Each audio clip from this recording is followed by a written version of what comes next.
Hello and thank you for joining us. This is News 360 from the News Hub here in Accra. I am Issa Moni. And I'm Natalie Ford. A look at the top stories this evening. News 360 Headlines is brought to you by National Association of Graduate Teachers, NAGRAT, suspends strike.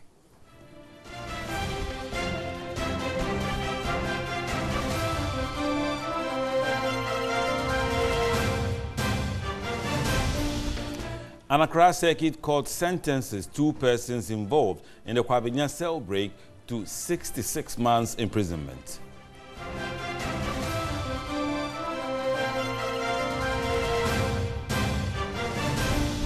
Also, residents of Seshri Bodi in the western region dread the onset of the rains due to the bad nature of their roads.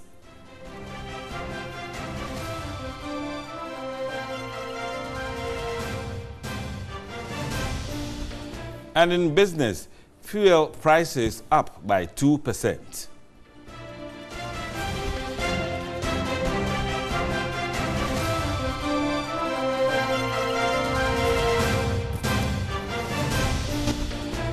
And on the international front this evening, Nigeria's President Muhammadu Buhari to seek second term in office in elections due next year.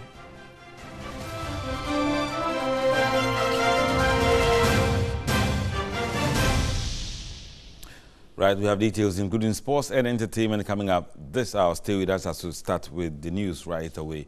The National Association of Graduate Teachers, NAGRAT, has suspended a strike following government assurance of releasing funds to pay arrears of an additional 10,000 teachers by May 6. Now, the president of the association, Angel Kabonu, who made this known, cautioned government to respect the payment schedule or risk their wrath. Present at the meeting were the leadership of NAGRAT, NAT, and the coalition of concerned teachers. Government was represented by the Ministers of Employment and Labour Relations and Deputy Minister of Finance, Abena Osei. Discussions spanned for over 3.5 hours, during which NAGRAT insisted all arrears of about 65,000 teachers be paid. According to government, 40 million cedis had already been released to pay 2,566 of them. The meeting had to be adjourned for 20 minutes. Both parties later agreed that some supplementary vouchers to be released by May 6 to pay an additional 10,000 teachers. Minister of Employment and Labour Relations Ignatius Bafuewa indicated strong commitment to respect the payment schedule. This month, latest by 6th of May, 10,000 of those who are still owed arrears will be paid. I want to use this opportunity, given the good faith shown by all the stakeholders, to appeal to NAGRAT to call off their strike and go back to their classrooms and help in educating our children. President of NAGRAT, Angel Kabonu, responded positively. We are satisfied with the fact that at the end of this month, 10,000 or more will be processed, and that after that, a meeting will be held subsequently for us to discuss the payment schedule for other teachers. On this note, I call on all my members that the association is suspended its industrial action for now and hope and pray that the commitment shown here is sustained. Head of Condition of Service for the Ghana National Association of Teachers, NAT, Ahina Kwakwashi, asked their members to wait till May 6. They have validated 38,039. Out of which 31,566 have been approved for payment. Again, after payment of April salary, they will pay some, and that will be about 10,000 and over. So the 10,000 which will be paid at the end of... That will also be a supplementary. It will go beyond the April salaries. So it will be paid in May, either a week or two after in May. But would that be coming out of the 31,000? Yeah, that will be coming out of the 31,000. Earlier, the General Secretary of NAT, David Ofere Champon, had indicated that the audit service will release a list of those to be paid next month. We had been brought back from IPPD 3, which at that time was the system used to paying the teachers, to IPPD 2. So there was no way Controller Accountant General could do the verification without extracting data from the disused IPPD 3 to compare with the figures the numbers that have been brought by the audit service to be able to arrive at a figure. So controller was able to do that job by the 23rd of March, pulling the data of these 2,566 people, matching it against the list provided by audit service, and then writing to the Ministry of Finance on the 23rd of March and said that Ministry of Finance, generally these people are owed so much money.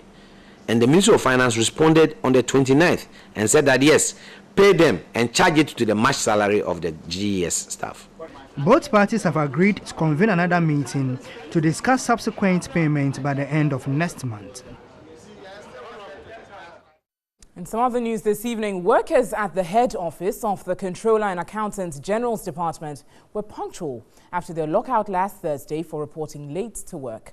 Sarah Parky reports by 7:30 Monday morning, most of them had signed in, while those running late briskly hurried into the premises. It is clear many workers were embarrassed in the Thursday morning lockout and were bent on making amends. Staff who hitherto reported late made it before the gates were shut.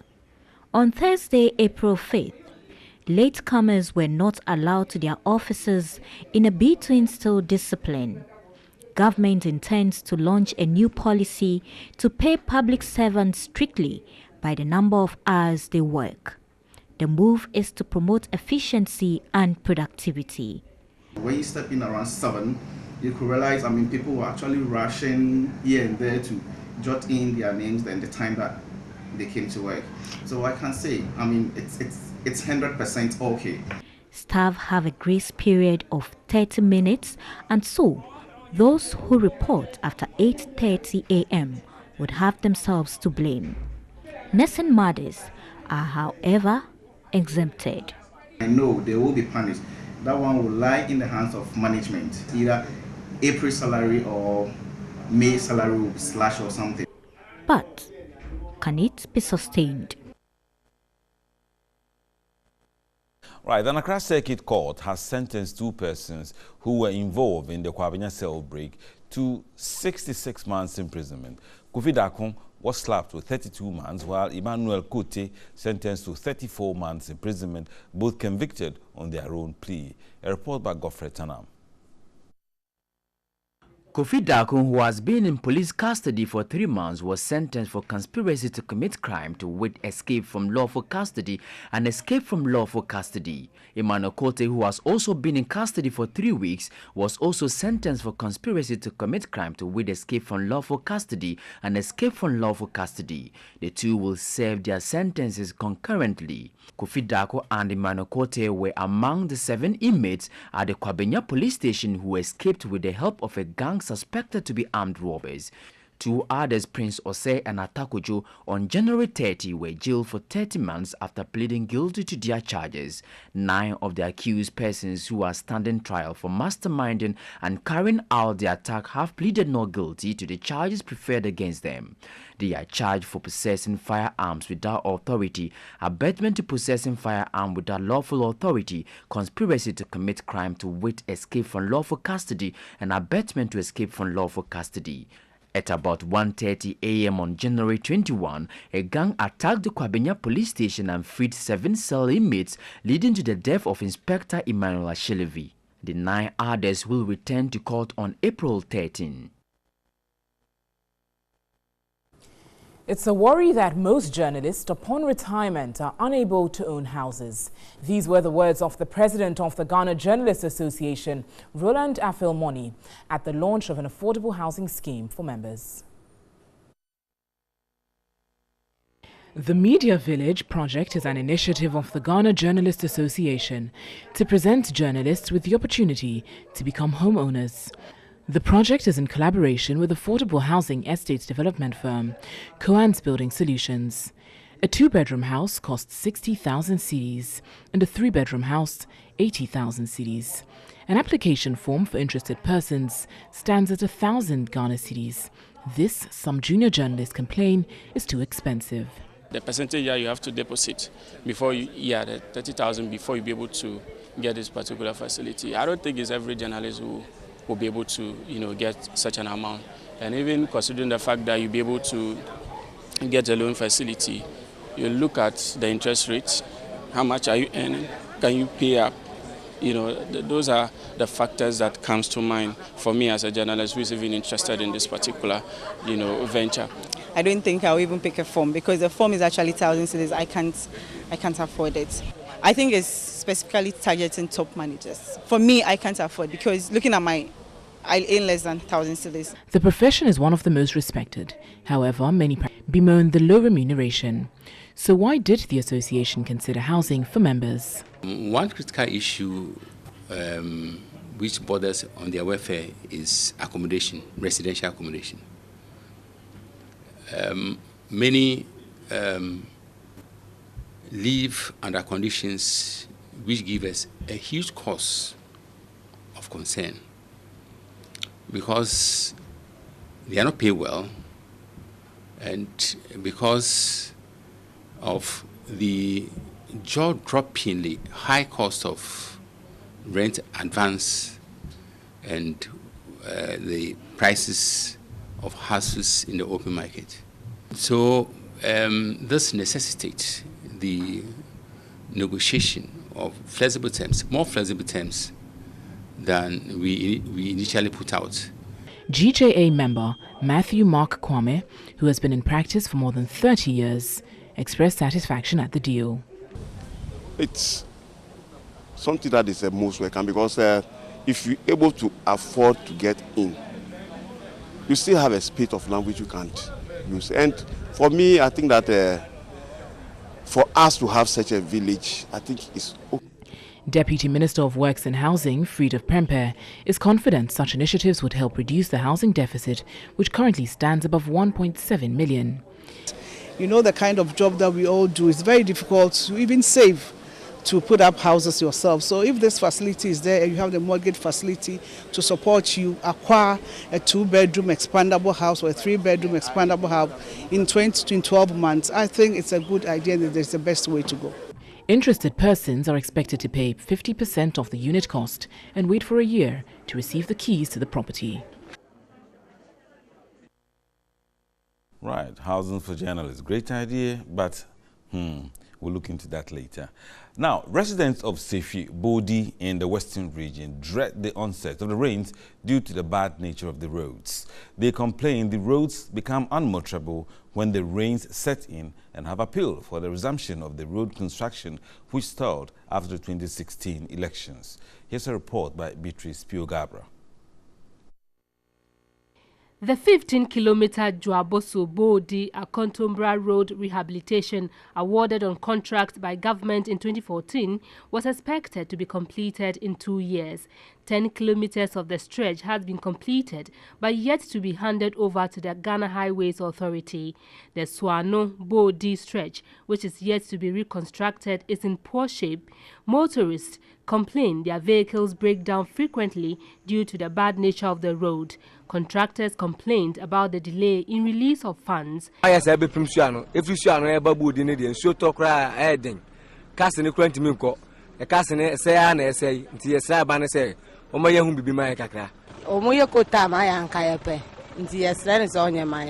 The Bodi District Chief Executive Ignatius Akwesi Amankwa acknowledged the challenge and promised government will release funds for construction work to resume. Recently, I talked to him and he said the monies are not coming. So the whole project is stalled. In fact, we are now expecting the rains. So my fear is that for what he has done, the feeling that all those things will be eroded away when it begins to rain. So my appeal to the government is to speed up, at least get some monies for him to get the surface tarred, just to get the road protected. If not so, all the work done on it will be of no use. The Dwaboso-Bodi Akontombra Road links 3 major cocoa growing communities. Let's stay on this a little further as the Ghana Meteorological Agency has predicted a 400 to 600 millimeter of rains this year within the East Coast, which includes Accra. This, according to the agency, translates into 2 to 3 days of continuous rainfall. In Accra, continuous rainfall for 3 hours has always caused severe flooding. A breakdown of the seasonal forecast for 2018 shows the East Coast will record between 400 to 600 millimeters of rain this year. The West Coast will have 900 to 1,200 millimeters. The forest area 700 to 850 millimeters of rains, whilst the transitional zones will witness 650 millimeters in rain volumes. Deputy Director of the Forecasting and Synoptic at the Ghana Meteorological Agency, Joe Portofie, insists there will be more rains this year. When it rains 2 or 3 days in those areas, and we had another rain in also Accra 2 or 3 days, the land becomes very saturated. So any additional rain over 60-70 millimeters will make Accra to be flooded. In June, residents of Accra have also been warned to expect 80 millimeters of rains in a day. Within the rainy season, there is a possibility of we getting above 80 millimeters of rain on a single day over Accra. And what happens with the floods is that Accra is in a lowland area, and most of the times all the rains from Eburi, Makasim, what do we call it, Asamankasi, in Sawam, and their environs, all those waters must flow through the drainage system through Accra into the sea. Meanwhile, the Accra Metropolitan Assembly AMA says 70% of drains in Accra have also been desilted, leaving 30%. We have awarded contracts for some drains in Accra that we know also, act as causative agents for flooding. Some of them are underway. Some have, some we have finished with them. We have not done all, but at least where we've gotten to, we believe, though the floods will come, but then the effects will not be like the previous times. The Sultan of 17 storm drain locations have also been awarded on contract. For those of us who live around we live in waterways and the waterlogged areas, we have to start looking for boats to travel during the rainy season, because that's the only way we can travel from the waterlogged areas. You're watching News 360, and coming up now is the weather report. The weather report is brought to you by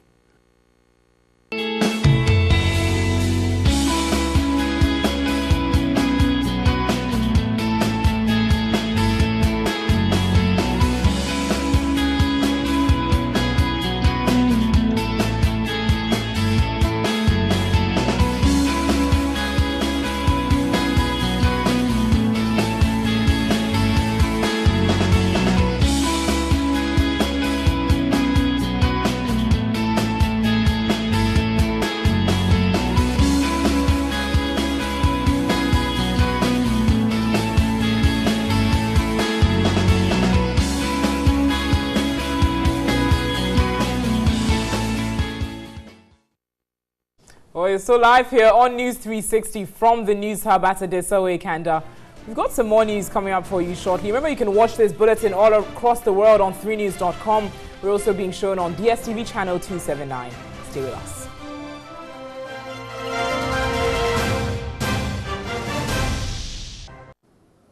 Welcome back to News 360. Let's delve into the world of business this evening. Fuel prices are up by 2% as projected by the Institute for Energy Security. The projection was mainly based on price increases in crude oil and finished petroleum products on the international market. At the local pumps last week, petrol sold at 4 cedis 51 pesos, while diesel sold at 4 cedis 49 pesos. Currently, some filling stations have increased their prices by an average of 2%, selling at an average of 4 cedis 61 pesos for petrol and 4 cedis 59 pesos for diesel. The latest news follows steady fuel prices in the second half of March, as projected by the Institute of Energy Security. According to Standard & Poor's Global Platts benchmark, slight increases in international gas prices as well as minor depreciation of Ghana's currency are indicators of the rise in fuel prices. In some other business news, government's resolved to make Ghana the financial hub in the sub-region and to diversify the sources of funds for Ghanaian bonds will receive a boost as Finance Minister Ken Ofori-Atta leads a delegation to Japan. A statement from the Finance Ministry said the visit from April 9 to 14, 2018 is expected to boost bilateral trade and economic relations with Japan in the second leg of the non-deal investor roadshow to the country.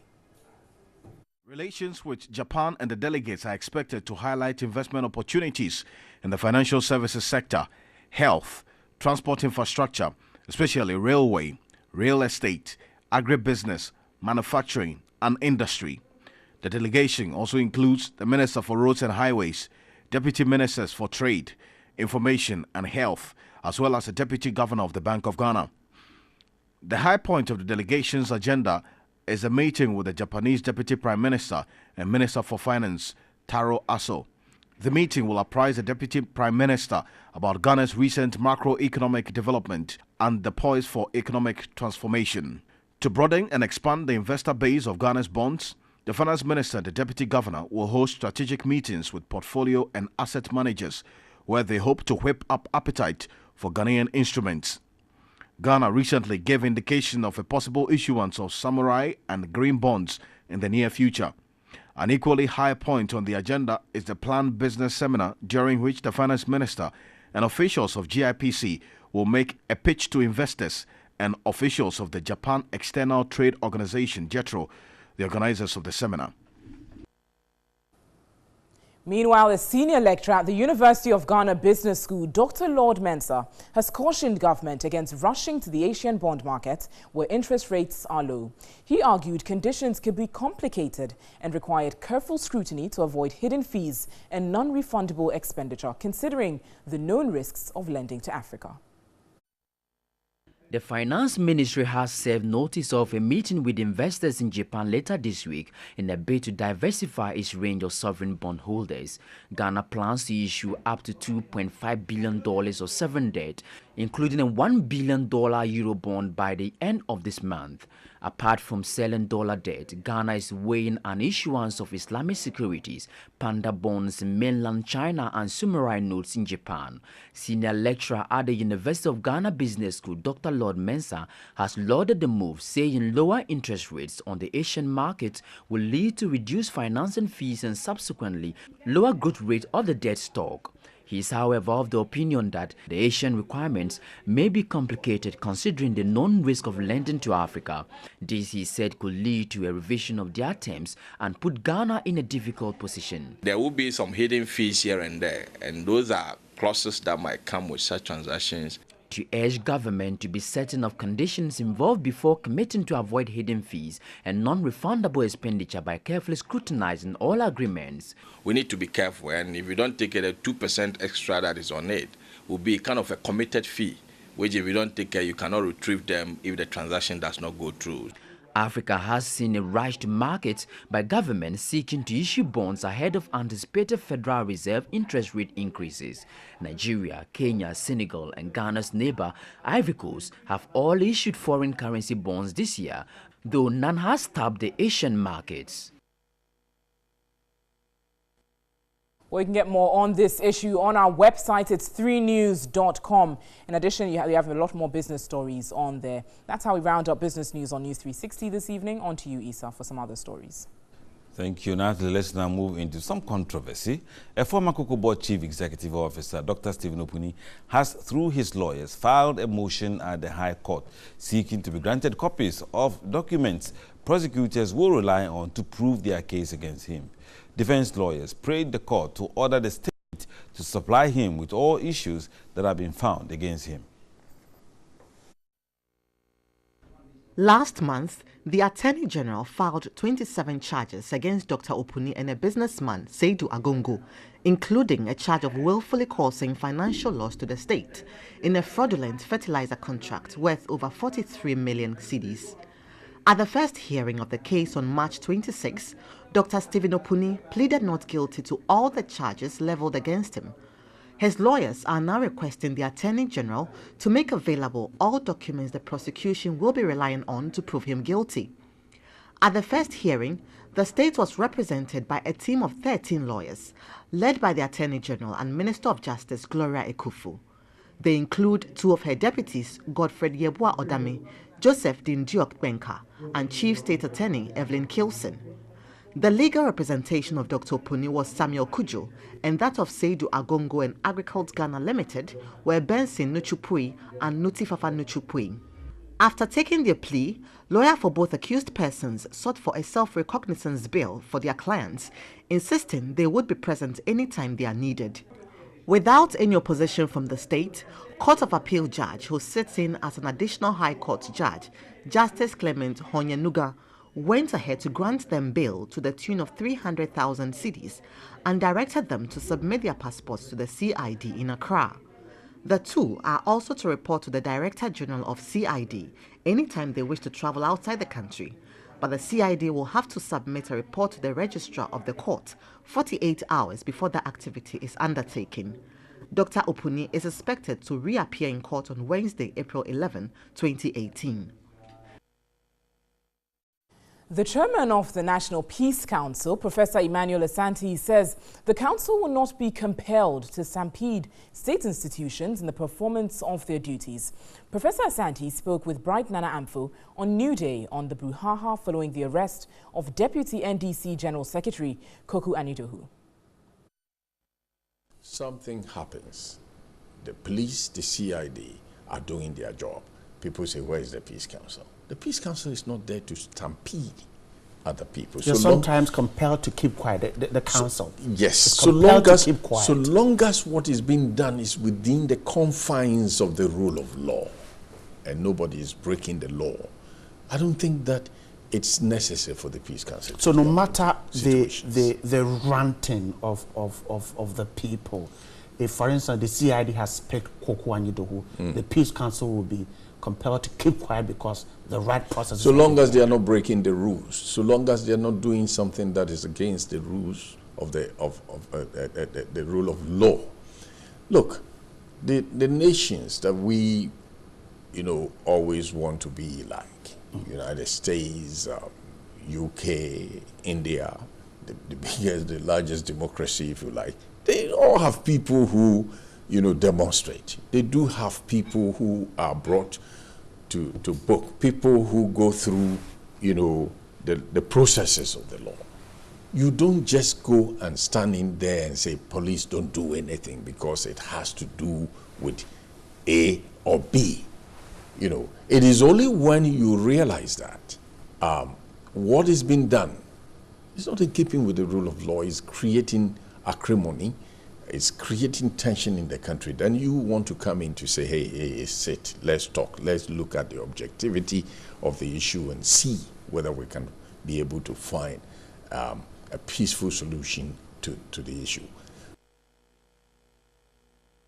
Meanwhile, the chairman of the National Peace Council, Professor Emmanuel Asante, has launched a scathing attack on pastors who have been prophesizing victory or doom for political parties and their leaders. Professor Emmanuel Asante cautioned the public to reject men of God who he says only prophesize for fame.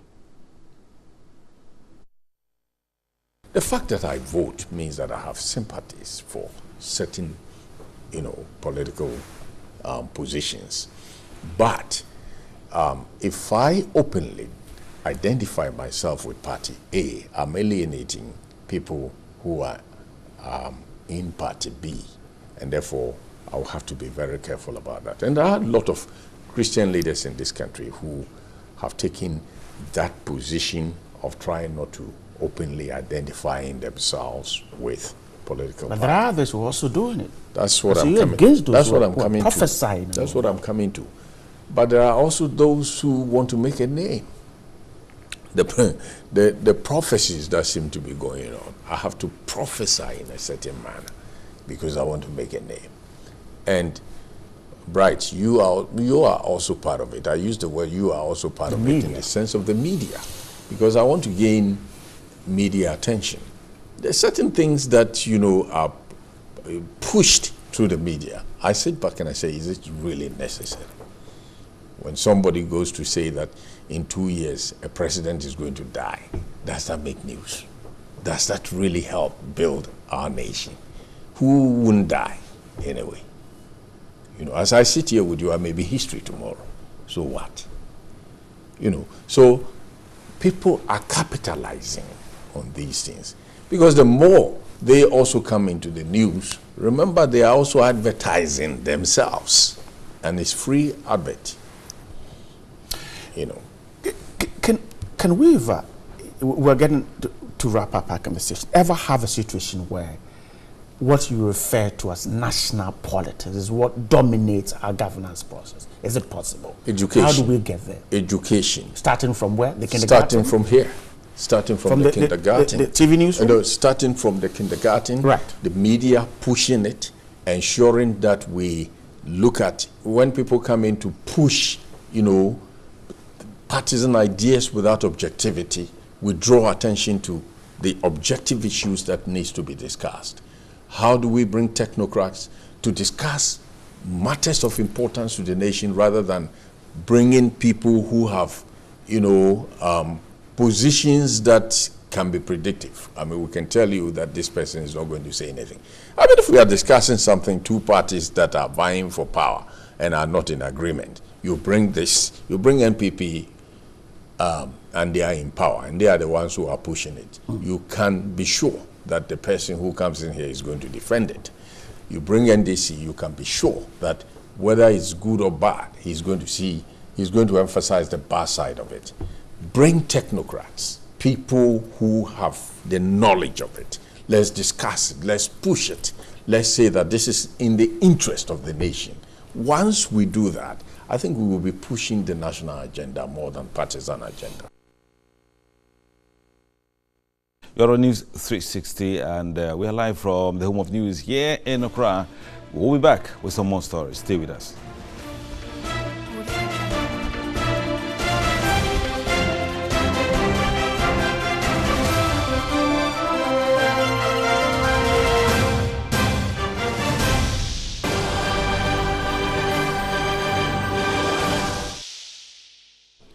In international news tonight, Nigerian President Muhammadu Buhari's office has said he will be seeking a second term in office in elections due next year.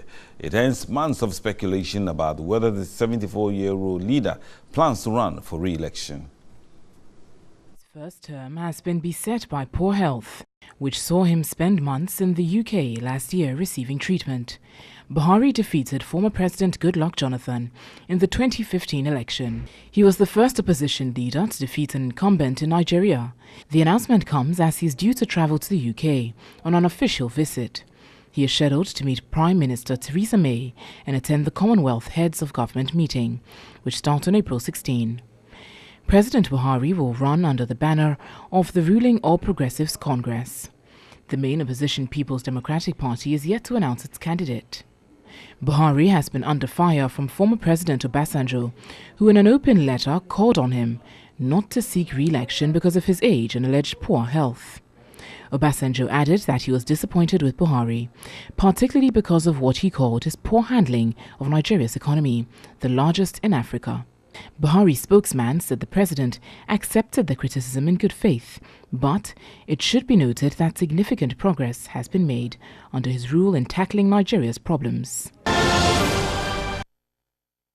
Well, let's now look at some more international news this evening. Two of the most wanted fighters from the British ISIS cell, called the Beatles, have called some of the group's actions regrettable and insisted that their legal rights are respected wherever they are brought to trial. The pair gained notoriety for being part of a British accented group of ISIS fighters, fronted by Mohammed Emwazi, also known as Jihadi John, who for a time regularly appeared in videos from Syria showing him beheading several Western hostages. The executions, widely disseminated online, caused outrage and horror in the West, transforming public perceptions of the terror threat posed by ISIS. South Sudan's former military chief, Paul Malong, says he has formed an organization to challenge President Salva Kiir, accusing him of looting the country's resources and turning it into a failed state. Paul Malong was sacked early last year, amid resignations by some generals who alleged abuses by the military and tribal bias in the army ranks. Since November, he has been in exile in Kenya. where he was allowed to travel after months of tension between him and his guards. Visit our website, it's 3news.com, for some more international news. Next is entertainment news. All right, so it's now time for some entertainment and lifestyle news with me, Nana Kwadwo, brought to you by Vodafone, Power to You, and FanMax, Fuel Your Day. Now, with just 4 more days to go to the big night, countdown to Vodafone Ghana Music Awards, and make sure you're rocking the red carpet. I keep saying that, but to the very first story, for many years, the red carpet experience has been one of the most important activities during any big event, including the prestigious Vodafone Ghana Music Awards Festival. TV3 Entertainment takes a look at some of the fashion displayed over the years on the red carpet. And she's the first runner-up, Ghana's Most Beautiful 2015, and you look amazing. Thank you. You look nice. Not even a joke. Thank you. Okay, now I'm a fashion designer, right? Should I point out one thing? I think I am not really faulting any. The night of every VGMA event is not all about music, but then also a night for our celebrities and industry players to make a huge fashion statement.